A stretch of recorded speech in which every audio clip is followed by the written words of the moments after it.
Olha, o comércio varejista do Rio Grande do Norte ficou praticamente estagnado no ano passado.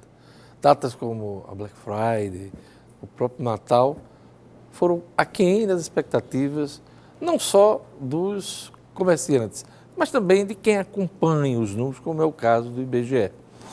Eu convidei o jornalista do IBGE, Flávio Queiroz, para explicar para a gente o que é que houve. Boa tarde, Flávio. Boa tarde, Diógenes. O que aconteceu é que nós tivemos uma estagnação do volume de vendas do comércio varejista, enquanto o Brasil cresceu 1,8% no ano passado. Que não foi um crescimento tão expressivo, mas houve um crescimento nacional. Mas por que é que a gente ficou parado no tempo? A gente não conseguiu manter o crescimento dos últimos 2 anos. Nós crescemos em 2018 6,8%, enquanto o Brasil cresceu 2,5%, e a gente não conseguiu manter esse crescimento. A gente manteve o mesmo volume de vendas de 2018 e o Brasil cresceu 1,8%. Só lembrando que desde 2015 o país vive uma recessão, né, Flávio? E tivemos um crescimento expressivo de mais de 6% em 2018, né? Será que a gente cresceu demais em 2018? O que deveria ter crescido em 2019? A gente teve uma recuperação robusta, um sinal de recuperação robusto em 2018. Mas em 2015, como você falou, em 2015, a gente teve um decréscimo em torno de 9%. Isso. Então, a gente ainda está tentando voltar ao patamar do volume de vendas de comércio de 2013. Então, a gente vinha se recuperando em 2017, 2018, e em 2019 a gente se manteve estagnado. Então, a gente deve, em 2020, buscar fomentar a dinâmica do comércio para continuar essa recuperação que não se manteve em 2019. Em relação ao ano passado, Flávio, me chamou a atenção queda nos meses de novembro e de dezembro. Novembro tivemos a Black Friday, né? Sim. E em dezembro tivemos o Natal. Mesmo assim, houve queda, foi negativo, né? Sim, em novembro nós fomos uma das 5 unidades da Federação, dos 5 estados, que tiveram retração no volume de comércio varejista em novembro, apesar da Black Friday. E a gente se destacou negativamente no Brasil, com a maior redução de 0,7%. A gente esperava, foi surpreendente em dezembro, a gente esperava uma recuperação em dezembro e teve uma retração em relação ao mês anterior, uma diminuição de 2,6%, enquanto o Brasil cresceu 2%. Ou seja, quer dizer, houve menos consumo. E qual é a explicação para isso? Você arrisca apontar algum motivo para isso? Olha, a dinâmica da economia e do comércio do Nordeste, a maioria dos estados teve também um comportamento parecido. A gente teve crescimento apenas... Consumo contido, vamos dizer assim. Isso, né? No varejo. Mas quando a gente vai, por exemplo, a gente considera o setor de serviços, nós tivemos um pequeno crescimento que não havia desde 2014. Então também tem essa questão de que as pessoas podem ter escolhido no seu orçamento fazer mais festa, gastar um pouco mais nas festas, cuidar, por exemplo, cuidar mais da beleza. Então, por isso, a gente teve um pequeno crescimento no setor de serviços e não teve crescimento nenhum no setor de comércio varejista no ano de 2019. E essa tendência foi verificada em toda a região Nordeste? Né? Na maioria dos estados do Nordeste. A gente teve crescimento do comércio varejista em dezembro apenas no Maranhão, Pernambuco e Bahia. Flávio, e as perspectivas para este ano? Nós estamos no segundo mês do ano, às vésperas do Carnaval, onde também há uma circulação muito grande, né, de pessoas pelo país inteiro, há uma movimentação econômica também, porque são datas comemorativas de grande expressão. Mas qual é a expectativa para esse ano? A expectativa para 2020, considerando o contexto nacional, que teremos a expectativa, as projeções é que o Brasil tenha um crescimento do PIB em torno de 2%. Então, a gente espera que o comércio varejista do Rio Grande do Norte, o setor de serviços e até mesmo a indústria volte a crescer como cresceu em 2018, mostrou o sinal de recuperação. A gente precisa recuperar aos níveis que nós estávamos antes da crise. Os economistas dizem que essa retomada do desenvolvimento econômico brasileiro tem sido lenta, né? Tem sido gradual. A tendência é essa também? A tendência é essa. Agora, o que a gente espera é que o Rio Grande do Norte acompanhe a tendência nacional, o que não aconteceu em relação ao comércio varejista em 2019. Me fale do desemprego aqui no Rio Grande do Norte. Quais são as taxas mais recentes?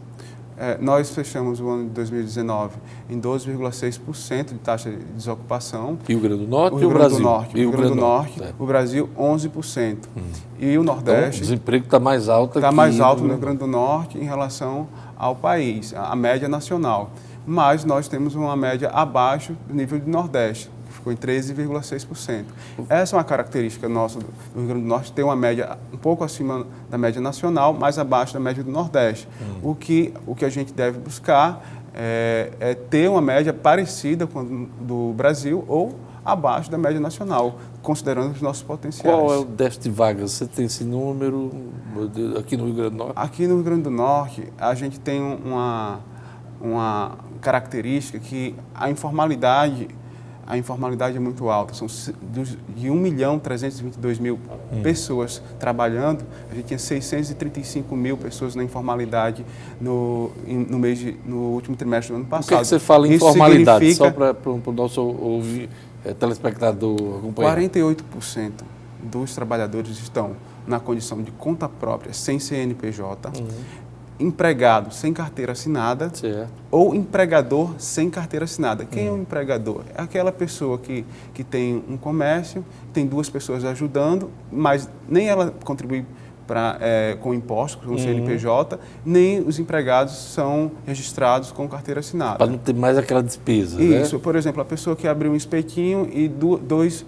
amigos ou dois parentes estão ajudando ali a fazer essas vendas, ou um cachorro-quente, um carro de cachorro-quente, 3 pessoas trabalhando, nem tem CNPJ, nem tem carteira assinada, são pessoas que não estão contribuindo com impostos e estão na informalidade.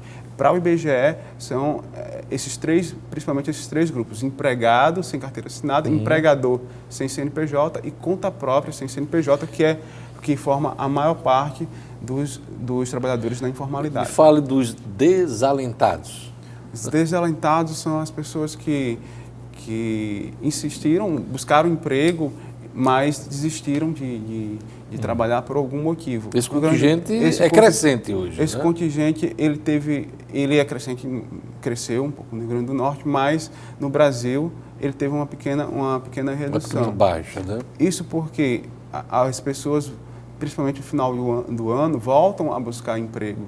Então, para o IBGE, os desalentados são aqueles que desistiram de buscar emprego. Com melhores expectativas do mercado de trabalho, a nível nacional e até de crescimento da economia, as pessoas voltam a procurar emprego. Eu tenho acompanhado alguns números e há uma dificuldade de criação de emprego para o pessoal mais qualificado, né? Isso mesmo. E em relação a esse problema, por isso que muitos recorrem a trabalhar por conta própria, sejam quando tem mais qualificação, seja como consultores, seja como prestador de serviço para outra empresa. Tem muita gente optando por isso. Assim. Se tornar um prestador de serviço para alguma empresa.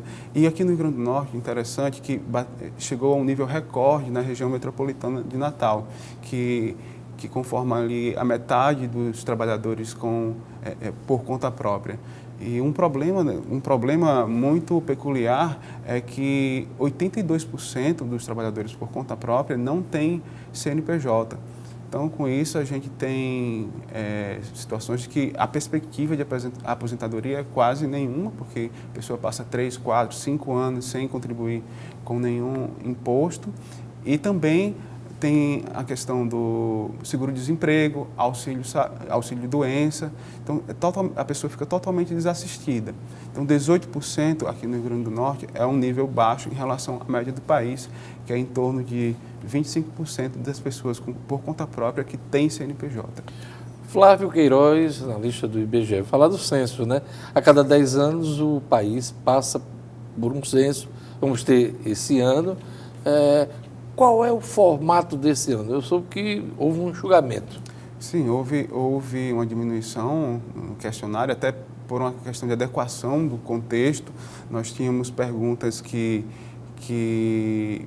que não estavam, por exemplo, a questão do home office, não estavam no questionário, que Enfim, precisaram houve ser uma incluídos. atualização, Uma atualização, desse isso. monitoramento. E também o contexto tanto de orçamento quanto de mudanças na sociedade. A gente tem hoje, por exemplo, a quantidade de trabalhadores que trabalham em veículo que a gente não tinha 10 anos atrás, até por questão dos aplicativos. O Uber, por exemplo, isso. 99 táxis, enfim, esses motoristas de aplicativo, né? A gente tem adequação no questionário para retratar melhor a realidade do brasileiro.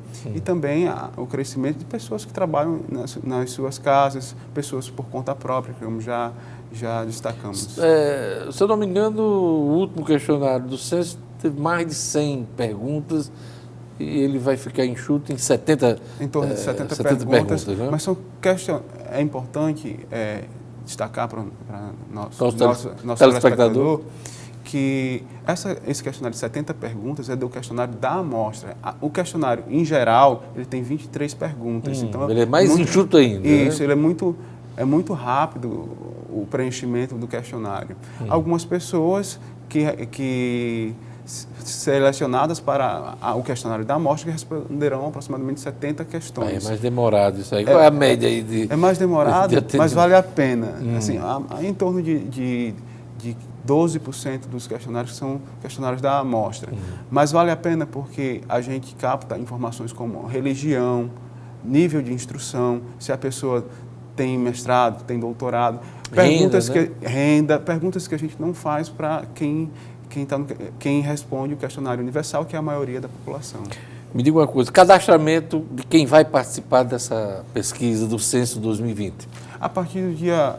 O cadastramento a gente já está concluindo, que é uma pesquisa que a gente faz, Cadastro Nacional de Endereços para Fins Estatísticos. A gente passa nas ruas, faz o cadastro e também tem um trabalho de base, um trabalho feito via satélite, também com o apoio de imagens via satélite, para verificar novas construções, novos condomínios, que nós vamos até essas casas que não existiam no último censo, o censo de 2010. E a contratação do pessoal, já está tudo ok? A contratação do pessoal, nós já contratamos o pessoal do planejamento, a área administrativa, e a partir de 2 de março nós temos a contratação, o edital para contratar os recenseadores, agentes censitários supervisores e agentes censitários municipais. Então, tem vagas em todos os municípios do estado. É isso aí. Tem um site para a pessoa ligar e se informar? www.ibge.gov.br. Fica de olho que lá está bem em destaque no nosso site como fazer a inscrição para o próximo processo seletivo. Pois é, conversamos com o Flávio Queiroz, analista do IBGE. A gente conversou aqui sobre o comércio varejista, sobre o emprego e também sobre o Censo 2020. Flávio, muito obrigado, boa sorte no seu trabalho, viu? Muito obrigado, Jorge. É isso aí.